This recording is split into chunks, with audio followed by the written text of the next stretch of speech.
Actually making continued progress right before the game. Something just didn't feel quite right, and so we pulled the plug on the Sacramento game. He had a good day today, and we're just going to continue moving forward, and we'll see where we are come Tuesday. What exactly is causing the soreness in his knee? I don't have details on that, but over the period of, what has it been, 2 weeks, 2+ weeks.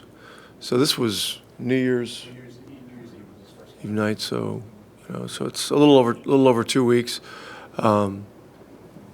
He's made considerable improvement. He participated in live practice the day we left. The only other thing that has been an issue is he had a couple of days of illness mixed in with it that never helps.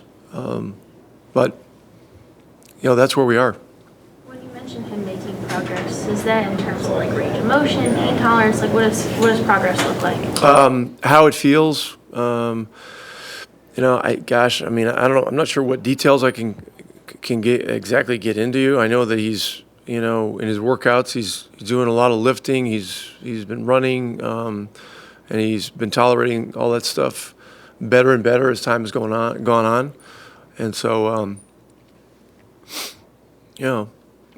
the thing in Sacramento, we're hoping was just an unidentified glitch, I guess. I don't have a good terminology for it, and hope that things can continue to trend positively.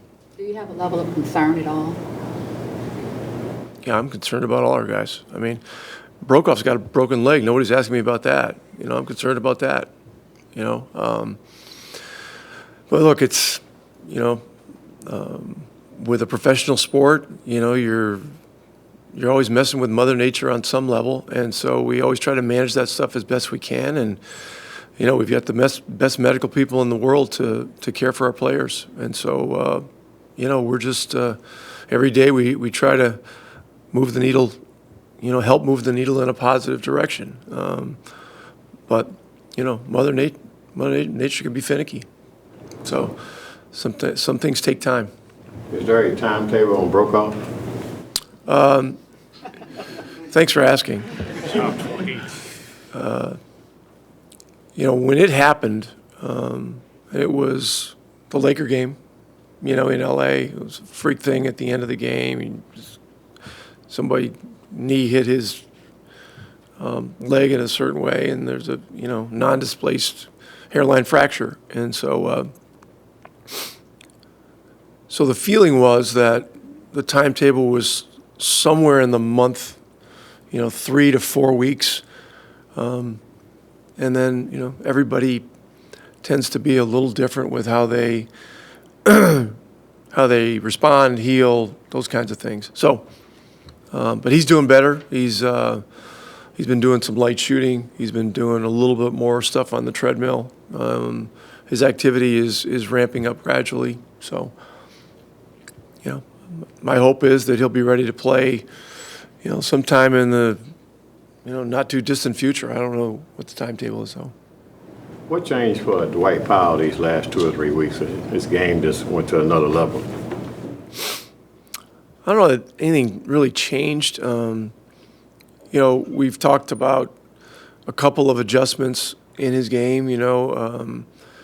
He's and look, the fact that KP's been out for that period of time, it creates a lot more opportunity as well. And for those of us that know Dwight, as many of you do, for 5+ years that he's been here. He's one of the most opportunistic guys that we've had in this franchise in my 12 years. So, I think on many levels it's just a hardworking player that is, constantly on the come in terms of his development. His level of desire to compete is second to none, and he knows how much we need him. The last 2 years, kind of at the halfway point, Dwight has taken off. Is that maybe more coincidental, or is there something that happens through the course of the season, there's just substantial differences in the first half and the second half for him from a production standpoint. You know, you'd have to go back and look at everything, but, you know, last year around midseason, we had the trade. You know, DJ was traded. DJ was a starter. I believe Dwight became the starting center, so there's a lot more minutes there. The previous year, you know, I don't remember exactly what happened, but I do remember that his minutes increased quite a bit the last couple of months, and that's gonna create a spike statistically, you know, for a guy that is that active and that is, you know, skilled. So, you know, this year things have been more consistent. You know, he's been the starter pretty much from start to finish, except for a couple of instances where, you know, we felt bringing him off the bench was advantageous for a particular game here or there. But look, he's a soldier for this franchise. He's a soldier for his teammates, and you know, he just a great desire burns within him to improve his game and help his teammates and his team win. Coach, the last time we saw you guys here, you guys were able to get a home win, but you guys have had your struggles at home this season. How do you guys build off that last home win and make it more consistent here at the AAC? Well, you just said it. We got to build off of it, you know. And look, good starts are something that always helps. We haven't had a lot of great ones, and we just, you know, in the last 3 games we've focused on some simple things to try to, you know, to get more consistency, and they're just basic fundamentals of offense and defense. But tonight, the rebounding is a big thing. You know, these guys, the last 5 wins, getting 57 rebounds a game, which is a huge amount. And, you know, Whiteside has a lot to do with that. So we're going to have to rebound with these guys, and we're going to have to deal with, you know, an exceedingly high level of skill in their backcourt. And Carmelo Anthony, who's had a great resurgence since joining them, you know, a couple of months ago. And that's been a great thing to see for the league and for him too. Wanted to ask you about that, just to elaborate a little bit more. In preparation for this game, how have you assessed, when you've seen Carmelo, how have you assessed how he's played and performed for them? He's played well, really, from the beginning. You know, we haven't played them since early on. So I've seen their team play here and there a little bit, but haven't studied them as much as I have for this game. But, you know, I've been following it. I mean, you know, the guy's been, you know, trending up statistically, trending up with efficiency. He looks great.